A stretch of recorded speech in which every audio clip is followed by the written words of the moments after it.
مرحبا بكم مشاهدينا الكرام في هذه النشرة الإخبارية العاجلة. خبر مفرح للمغاربة، مزيد من الدول تفتح أبوابها دون تأشيرة أمام الجواز المغربي.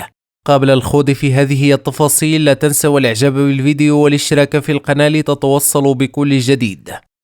وفي التفاصيل، يواصل جواز السفر المغربي تحقيق تقدم عالمي، حيث ارتقى إلى المرتبة 65 في تصنيف هنلي لعام 2025، ما يتيح لحامله دخول 72 دولة دون تأشيرة، بعد انضمام كازاخستان وغانا إلى قائمة الدول المعفية، مع توقع بدء تنفيذ الإعفاء من الأردن قريبا.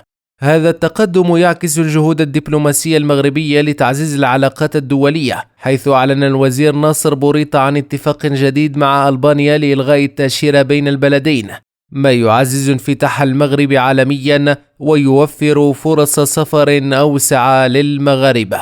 شكرا لكم على حسن المتابعة، دمتم في أمان الله.